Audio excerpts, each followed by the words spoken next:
Ponce is. But I mean, the center's making the calls. I mean, the center is, and the thing about Ponce is that and I heard somebody say this yesterday, I believe. The thing about him is that he's not like your prototypical center.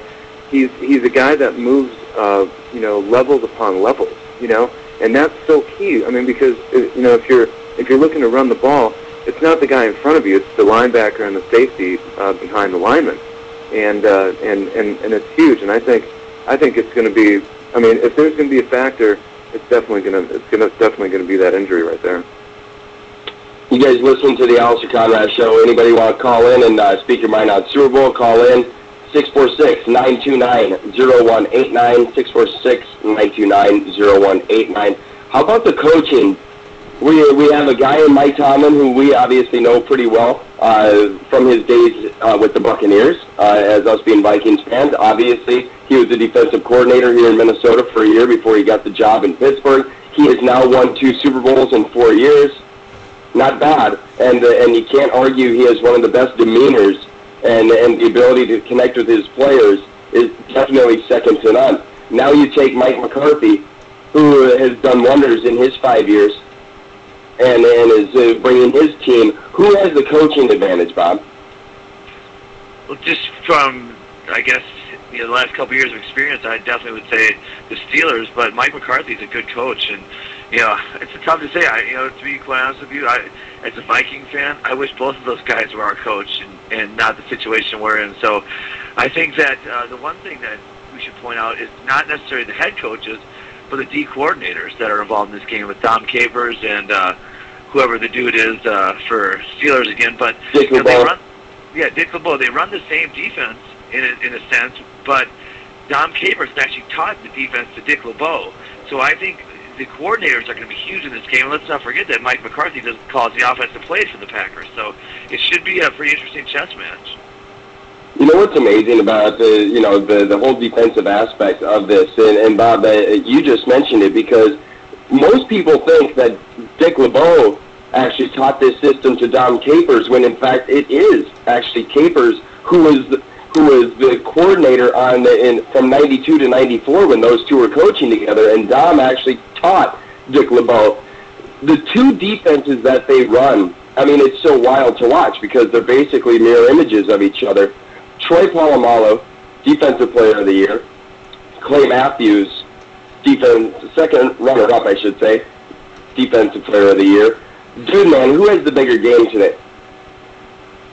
Between Polamalu and Matthews, I think probably Polamalu. But if you're talking overall defenses, I think it's going to be such a crazy chess match. I mean, that's what makes this game so unbelievably great, is that you've got two great defenses, you've got 2 great quarterbacks, and I think it's going to be far from coaches. I mean I'll say this, and Bob absolutely said this correctly. I would rather have both of those guys as my coach for the Vikings, but you know what? There's no Childress on the sidelines on either one of those teams, and that's what's going to make a difference. That right there is going to make a huge difference, and it's going to be an incredible game from start to finish. I guarantee it. Is there, Bob? Pittsburgh finished 3rd in the history of the NFL with rushing yards against per game to just a hair under 63 yards a game. Obviously, the Packers, just like the Colts did last year in their lead up to the Super Bowl, all year the Colts were 32nd in the league in rushing the football, and then all of a sudden in the playoffs they found a running game. You could say the same this year for the Packers. They were 30th in the league this year, I think it was, in running, and then all of a sudden James Starks comes up, and I'll be honest, his first game against Philadelphia, he did really well. Since then, it's kind of been a ho-hum against whoever, and then Atlanta, and then Chicago. Is there a possibility, is there even a chance, maybe I should say, that Green Bay can run the football today?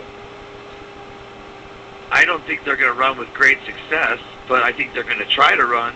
And if you look at their body of work this season, they didn't run for a lot of yards, but they ran the ball quite a bit.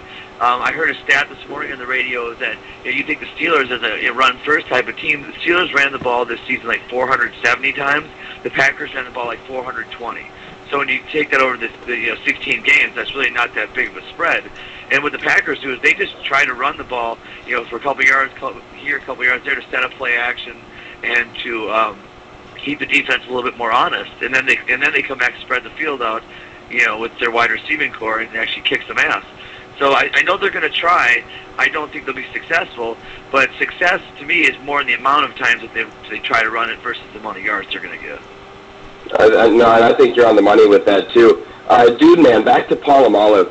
I saw something earlier on Countdown how the Packers were talking if they go 5 wide, that will neutralize Polamalu. My reaction to that is you're absolutely right. But what then happens to James Harrison and Lamar Woodley being unblocked? Is that a recipe for disaster? When you're only solely focusing on trying to isolate Polamalu because of how game-changing he can be, and you're letting other people step up to the forefront, or do you stick with a plan like that? And keep in mind, I'm not saying Packers are going to do that all game long. They're not going to do what Patriots and Tom Brady did to the Vikings on that Monday night game and just blow it open. I don't see that happening.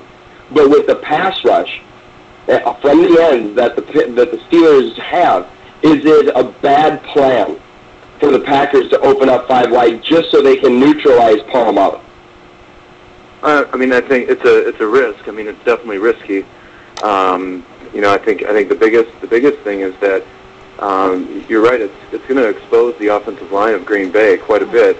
If you feel like you can do what you need to do and block with the guys that you have in front of you, it's probably not that bad of an idea to do it every once in a while. But to do it consistently like the Patriots did, obviously that's not going to work. But I think Polamalu is one of those game-changing players where he will literally turn around the game completely, and doing what you need to do to stay keep him far away from the game plan is probably the right thing to do. But it's not.